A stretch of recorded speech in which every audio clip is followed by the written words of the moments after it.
आज मैं आपके सामने परमेश्वर के वचन के बारे में कुछ बात बताऊंगा। मैं इसलिए नहीं आपके सामने ये बात रख रहा हूँ कि आपको पता नहीं है, लेकिन फिर भी रिमाइंडर, यादगारी के रूप में, ताकि मुझे भी याद हो, आपको भी याद हो और हम परमेश्वर के वचन की महत्वता को और अच्छी अच्छी तरह से समझ सके। और जैसे कि आज का मेरा शीर्षक है वचन की गहराई।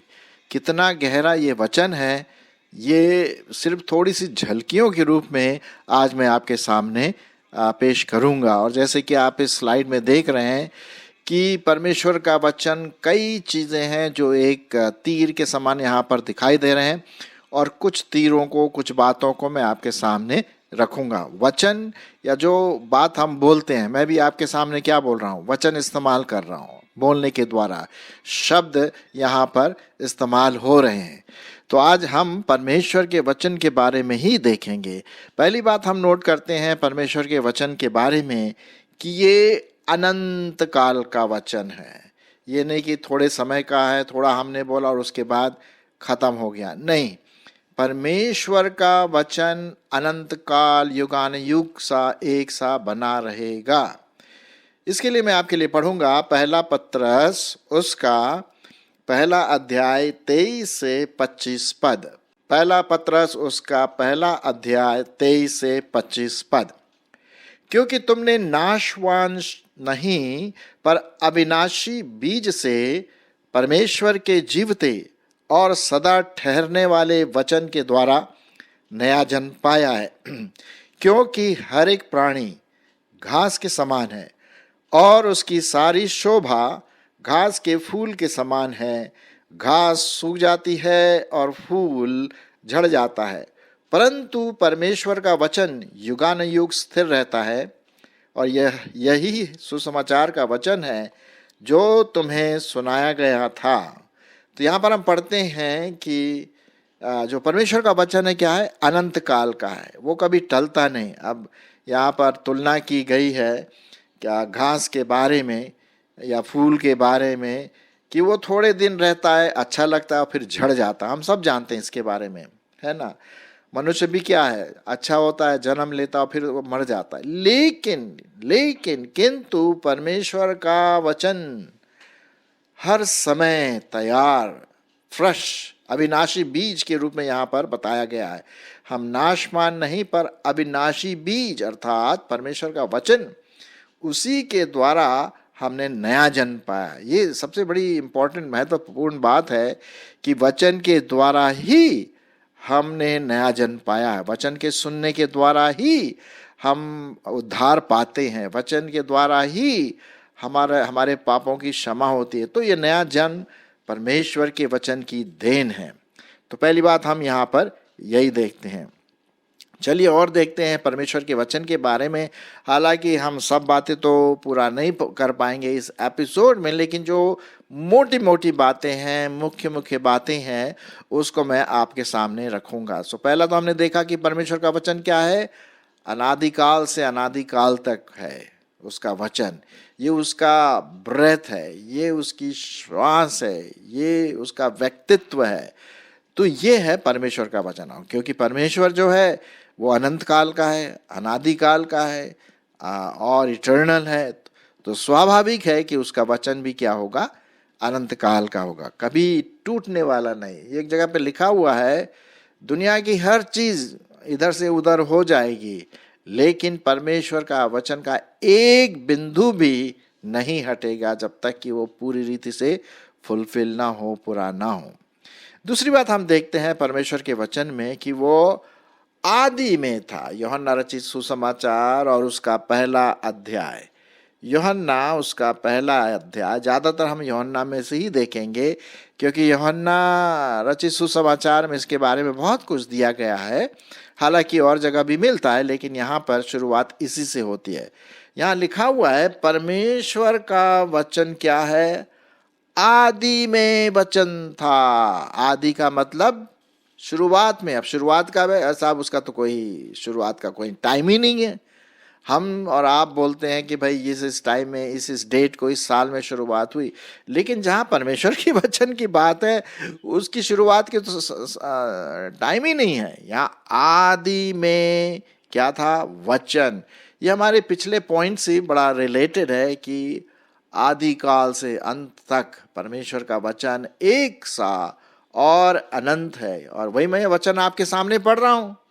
मैं अपने वचन तो नहीं दे रहा हूं, किसी बड़े भारी लोगों का वचन तो नहीं दे रहा हूं, मैं आपके सामने परमेश्वर का वचन पढ़ रहा हूं और कोई नहीं। तो आदि में वचन था, एक बात तो यहां पर हम देखते हैं। फिर क्या लिखा हुआ है? और वचन परमेश्वर के साथ था और वचन ही परमेश्वर था। हालेलुया! वचन ही परमेश्वर है। ये देखिए, ये सुनने की बात है, ये देखने की बात है। यही आदि में परमेश्वर के साथ था। दूसरा पद हम देखते हैं, यूहन्ना उसका 1 अध्याय 2 पद। तो हम बोलते हैं ना, परमेश्वर का वचन वो जो बोलता है और वो जो है वचन, वर्ड इंग्लिश में जो हम बोलते हैं, तो ये सब दोनों एक दूसरे के साथ रिलेटेड है, संबंधित है। अब देखिए साहब, इसको तो मैं पूरी रीति से एक्सप्लेन नहीं कर पाऊंगा ये कैसे होता है, ये तो परमेश्वर की बात है। परमेश्वर के कार्य को मैं कैसे आपको पूरी रीति से बताऊं, ये तो पवित्र आत्मा ही आपको बताएगा। लेकिन जो बेसिक बात है, जो मुख्य बात है, आधार वाली बात है कि परमेश्वर का वचन अनंत है, इटर्नल है, और वो आदि में था और वचन ही परमेश्वर था और है, जैसा हम यहाँ पर देखते हैं। अच्छा, तीसरे पद बहुत इंपॉर्टेंट है। तीसरा पद, सब कुछ उसी के द्वारा उत्पन्न हुआ और जो कुछ उत्पन्न हुआ है उसमें से कोई भी वस्तु उसके बिना उत्पन्न नहीं हुई। परमेश्वर के वचन के द्वारा ही हर चीज की सृष्टि हुई है। हम देखते हैं वचन एक सृष्टि करता है। परमेश्वर का वचन क्या है? सृष्टि करता है, चीजों को बनाता है। और ये आप पढ़ेंगे उत्पत्ति की किताब, जो पहली किताब है, और उसके पहले और दूसरे अध्याय में आप देखेंगे परमेश्वर ने कहा, परमेश्वर ने कहा, परमेश्वर ने कहा, परमेश्वर ने कहा, और वैसा ही हो गया। वचन बोला और वैसा ही हो गया, वचन कहा और वैसा ही हो गया। तो परमेश्वर का वचन क्या है? सृष्टि करता है, चीजों को बनाता है। आप चारों तरफ जब नजर दौड़ाते हैं तो क्या है? हम देखते हैं, नजर दौड़ाते हैं तो उसमें दिखता है पेड़ पौधे, हमारा नक्षत्र, तारे, सुंदर चांद और सितारे, और उसके बाद हमारे जो गैलेक्सीज वगैरह हैं, सन, मून, स्टार। अरे साहब, मैं किस बातों की बारे में बताऊं? सब कुछ परमेश्वर के द्वारा ही बनाया गया है, उसी के द्वारा ये सृष्टि हुई है, वचन के द्वारा। लोगों के अपने अपने अलग अलग विचार हैं, वो तो दुनिया के विचार हैं, उसके बारे में तो हम कुछ नहीं कर सकते। इसी से संबंधित मैं और एक पढ़ूंगा, कुलुसियों की पत्री और उसका 1 अध्याय और उसका 15 से 17 पद। 15 से 17 पद, और यहाँ लिखा हुआ है, हालांकि ये प्रभु यीशु मसीह के बारे में यहाँ लिखा हुआ है, लेकिन मैं अभी हम उसके बारे में देखेंगे। पुत्र तो अदृश्य परमेश्वर का प्रतिरूप है और सारी सृष्टि में पहलौठा है, क्योंकि उसी में सारी वस्तुओं की सृष्टि हुई, स्वर्ग की हो, पृथ्वी की हो, देखी हो, अनदेखी हो, क्या सिंहासन, क्या प्रभुताएं, क्या प्रधानताएं, क्या अधिकार, सारी वस्तुएं उसी के द्वारा और उसी के लिए सृजी गई हैं, और वही सब वस्तु में प्रथम है और सब वस्तुएं उसी में स्थिर रहती है। यहाँ पर हम देखते हैं, हालांकि ये पैसेज प्रभु यीशु मसीह के बारे में कहता है कि वचन प्रभु यीशु मसीह था, उसी के द्वारा सब कुछ हुआ, लेकिन हम अभी आगे देखेंगे इसी से संबंधित। तो हम देखते हैं कि वचन के द्वारा सब चीजों की सृष्टि की गई, देखी हो, अनदेखी हो। हवा को किसने देखा साहब? किसी ने नहीं देखा, इसको भी परमेश्वर ने बनाया है कि नहीं? और गुरुत्वाकर्षण को किसने देखा? कोई नहीं देखता। हम उसका इफेक्ट देखते हैं, प्रभाव देखते हैं, लेकिन आंखों से नहीं देखते हैं, लेकिन वो भी प्रभु ने बनाया। जितने लॉज हैं, ये सब परमेश्वर की रचना है। Praise the Lord. सो ये है परमेश्वर का वचन, वचन क्या करता है? सृष्टि करता है, बनाता है, जीवन देता है। चलिए, जीवन की बात आई तो जीवन से ही हम संबंधित देखते हैं। चौथा पद क्या है? जरा मैं आपके लिए पढ़ देता हूं वचन के बारे में। और यहां पर इस प्रकार से लिखा हुआ है, उसमें जीवन था। उसमें क्या था?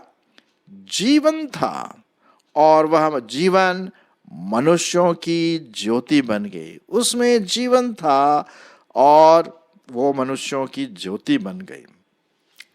वो वचन क्या था? जीवन। अब जीवन की सृष्टि भी कहां से हुई? परमेश्वर के वचन के द्वारा। अब ये कैसे हुआ, इसका तो हम भाई तर्क वितर्क तो यहाँ खत्म हो जाता है। जब परमेश्वर की बात होती है ना, तो वहां पर तर्क वितर्क खत्म सा हो जाता है। हम कुछ हद तक तर्क वितर्क कर सकते हैं, लेकिन बाकी बातें तो भैया वो परमेश्वर ही जानते हैं। हमें उसके हाथ में छोड़ दें कि वो हमें बताएं या बाद में बताएं, कैसे भी बताएं, लेकिन वो अपनी तरह से बता सकते हैं। लेकिन इतना हम जानते हैं, जैसे वचन में लिखा हुआ है, सत्य वचन, कि उसमें जीवन था और वह जीवन मनुष्यों की ज्योति थी। वो जीवन मनुष्यों के लिए एक ज्योति बन गई। हाँ, प्रकाश। जी हाँ, बहुत इंटरेस्टिंग बात है। यहाँ पर जीवन के बारे में हम में से कई लोग अलग अलग विचारधारा रखते हैं। यार ये, अब जैसे उस दिन मैं देख रहा था, एक छोटी सी चींटी जा रही थी।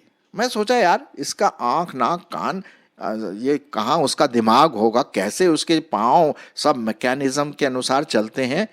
छोटी सी चींटी, आपने देखा होगा, आराम से चली जा रही है, और सामने अगर कुछ ऐसी बात आ जाए तो मुड़ जाती है। ये कहाँ से उसके दिमाग में बात आती?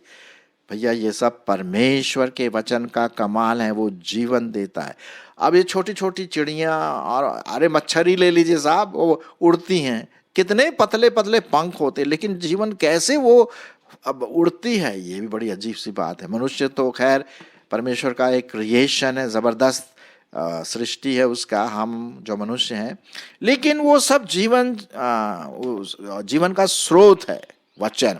ठीक है, तो ये हम बात देखते हैं कि वो जीवन मनुष्यों की क्या थी? ज्योति थी, और मनुष्यों की ज्योति वो बन गई। वचन वचन वचन वचन। जी हाँ, मुझ में परमेश्वर का वचन है। आप जब प्रभु यीशु मसीह के हैं, आप में परमेश्वर का वचन है। जो प्रभु को प्यार करते हैं उनमें परमेश्वर का वचन पाया जाता है। और वचन क्या है? अंधकार में चमकती है। देखिए, वचन के लिए कोई अंधकार नहीं है, उसके लिए तो अंधकार भी ज्योति के समान है। हाँ, 5वां पद में आपके लिए पढ़ देता हूँ, 4 और 5 पद पढ़ता हूँ। उसमें जीवन था, और वह जीवन मनुष्यों की ज्योति थी, और ज्योति अंधकार में चमकती है, और अंधकार ने उसे ग्रहण नहीं किया। अंधकार तो ग्रहण ही नहीं कर सकता, क्योंकि अंधकार जो है वो शैतान की बातें हैं, शैतान के काम, ईवल, बुरी बातें, वहाँ पर पाप की बातें वहाँ पर दिखाई देती हैं। वचन जो है प्रकाशमय है, बुद्धि देती है, और भी ढेर सारी बातें हैं। मैं तो अभी इस एपिसोड में नहीं बता सकता, हो सकता है आने वाले समय में इसमें और अधिक बताऊं, आप भी जानते होंगे, ऐसी बात नहीं है। तो हम देखते हैं कि ये वचन क्या करता है? हमारे जीवन में प्रकाश डालता है, हमें नए नए प्रकाशन से भरता है उसका वचन। एक बात मैं और बताना चाहता हूँ, और वो है, प्रभु यीशु मसीह ने प्रार्थना किया अपने चेलों के लिए। ठीक है, और लिखा हुआ है यूहन्ना उसका 17 अध्याय और 17वें पद में, वचन के द्वारा उन्हें पवित्र कर, क्योंकि तेरा वचन सत्य है। परमेश्वर का वचन क्या है? सत्य है। झूठ का तो सवाल ही नहीं है भाई, परमेश्वर सत्य है। गॉड इज ट्रूथ, है ना? हमें नहीं बोलना truth is God, God is truth. Yeshu Masih truth है, यीशु मसीह सच्चाई है। यीशु मसीह ने क्या कहा एक बार? मार्ग, सच्चाई और जीवन मैं ही हूं, बिना मेरे द्वारा कोई पिता के पास नहीं पहुंच सकता। ये बात तो हम देखते हैं यहाँ पर। तो मेरे प्रियो, हम देखते हैं ये जो वचन आपके हाथ में है, आपके घर में है, बाइबल, जिसे हम बाइबल का नाम भी पुकारते हैं, परमेश्वर का वचन, पवित्र शास्त्र या जो भी आप बोलते हैं, ये परमेश्वर की आत्मा के द्वारा लिखा गया, उसके फूंक के द्वारा लिखा गया है। जो वचन आज हमारे पास है, यूहन्ना ने 2 तिमोथी 3:16 और 17 में लिखा हुआ, क्योंकि परमेश्वर का हर वचन जो है पवित्र आत्मा के फूंक के द्वारा लिखा गया है, और ये हमें समझाने, बुझाने, हर आत्मिक शिक्षा के लिए क्या है, लाभदायक है। ये हम पढ़ते हैं परमेश्वर का वचन। तो ये जो वचन हमारे पास है, ऐसा वैसा कोई किताब नहीं है, बल्कि मुझे एक शेर भी याद आ रहा है भाई। चलिए मैं आपके लिए सुना देता हूँ। फूल तो हजारों होते हैं, लेकिन गुलाब जैसा कहाँ। सुना आपने? फूल तो हजारों होते हैं, लेकिन गुलाब जैसा कहाँ। किताबें तो लाखों में पाई जाती है, लेकिन बाइबल जैसा कहाँ। हालेलुया। तो ये जीवन जो है, जीवन देने वाला वचन आपके लिए और मेरे लिए बहुत बहुत उपयोगी है, शारीरिक जीवन के लिए भी और आत्मिक जीवन के लिए भी। ठीक है, चलिए अब लास्ट पॉइंट में हम आते हैं। ये वचन जो हम पढ़ रहे हैं, ये सब प्रभु यीशु मसीह को दर्शाता है। जी हाँ, ये सब प्रभु यीशु मसीह को दर्शाता है। जरा देख लेते हैं, क्योंकि यीशु मसीह क्रिएटर है, सृष्टि करता है। वचन क्या है? वो सृष्टि करता है। तो यीशु मसीह क्या है? वचन है, परमेश्वर का वचन है। यूहन्ना उसका 1 अध्याय और 14 पद। अब देखिए, और वचन देहधारी हुआ। लीजिए साहब, वही वचन देहधारी हुआ, और देहधारी कौन हुआ? प्रभु यीशु मसीह, है ना? आप समझ गए ना कनेक्शन? जी हाँ। और वचन देहधारी हुआ और अनुग्रह और सच्चाई से परिपूर्ण होकर हमारे बीच में डेरा किया, और हमने उसकी ऐसी महिमा देखी जैसे पिता के एकलौते की महिमा। ये देखिए, ये वचन कौन है? ये वचन कोई और नहीं, प्रभु यीशु मसीह है। वो हमारा सृष्टि करता है, वो हमारा नया जन्म देने वाला है। सब कुछ उसी के द्वारा होता है, जैसे कि आप यहाँ पर देख रहे हैं, जो मैंने आपके सामने अभी पढ़ा। तो ये इसको हम ग्रहण करें, वचन को ग्रहण करें। वचन को ग्रहण करने से हमें अनंत जीवन मिलता है। ये तो परमेश्वर का वचन बहुत साफ रीति से कहता है। अब मैं आपके सामने एक और लास्ट में एक और बात बताना मांगता हूँ। हालांकि और ढेर सारी बातें हैं साहब, मैं कितना बखान करूँ। जितना मैं परमेश्वर के वचन का ज़्यादा बखान करूँ उतना ही कम होता है, क्योंकि बहुत सारी चीज़ें हैं। एक चीज़ जो आपको और मुझको सोचना है वो है, जब हम वचन को पढ़ते हैं, उस पर मनन करते हैं, उस पर ध्यान लगाते हैं, जो प्रभु यीशु मसीह खुद है, तो हमारा विश्वास क्या होता है? बढ़ता जाता है। चलिए मैं आपके लिए पढ़ देता हूँ, रोमियो की पत्री और उसका 10वां अध्याय। रोमियो की पत्री और उसका 10वां अध्याय और 17 पद। इसलिए विश्वास सुनने से और सुनना मसीह के वचन से होता है। इसलिए विश्वास सुनने से और सुनना मसीह के वचन से होता है। इसका मतलब यह है कि हम जितना वचन को पढ़ेंगे, न सिर्फ पढ़ने की बात है यहाँ पर, लेकिन उस पर विचार करना, उस पर सोचना, उस पर मंथन करना, उस पर चलना, ये मतलब है। तो जितना हम परमेश्वर के वचन को अपने व्यक्तित्व में ढालेंगे, उतना हमारा विश्वास बढ़ता जाएगा, बढ़ता जाएगा, बढ़ता जाएगा, और हम प्रभु में, मसीही जीवन में उन्नति कर पाएंगे। ये परमेश्वर के वचन की गहराइयां हैं। ये परमेश्वर के वचन की क्या है? गहराइयां हैं, जो आपको और मुझको समझना है कि नहीं? और यीशु मसीह ने एक बार क्या कहा, शायद आपको याद होगा, मनुष्य सिर्फ रोटी से ही जीवित नहीं रहता, लेकिन परमेश्वर के हर वचन से जो उसके मुख से निकलता है, उसको खाकर, उसको लेकर, उस पर सोचकर, उस पर मंथन करके वो आत्मिक जीवन जीता है। मेरे प्रियो, आज हमने थोड़े समय में देखा परमेश्वर के वचन की गहराई, वचन की गहराई, बाइबल के वचन की गहराई, परमेश्वर के वचन की गहराई कितनी गहरी है। कई चीज़ें हमने देखी, अनंत काल का है, आदि में था, वो परमेश्वर के साथ था। वो वचन क्या है? सृष्टि करता है। वचन क्या है? जीवन देता है, जीवन है, उसमें ज्योति है, वचन में ज्योति है। और साथ ही साथ हम देखते हैं वचन अंधकार में चमकती है। और ये वचन कौन है? ये वचन प्रभु यीशु मसीह ही हैं। और हमें उस पर ध्यान देना है, उस पर चलना है। वचन हमें बुद्धिमान बनाता है, हमें ज्योति देती है। अरे साहब, बहुत सारी चीज़ें हैं। वचन हमें आशीष भी देता है, कई प्रकार की आशीष वो हमारे जीवनों में ढालता है। ये परमेश्वर के वचन की गहराइयाँ हैं। और भी स्टडी कर सकते हैं, लेकिन मैंने छोटा सा यहाँ पर आपके सामने एक यहाँ पर मंथन के लिए थोड़ा सा मैसेज दिया। परमेश्वर हमारी इसमें अगुवाई करे।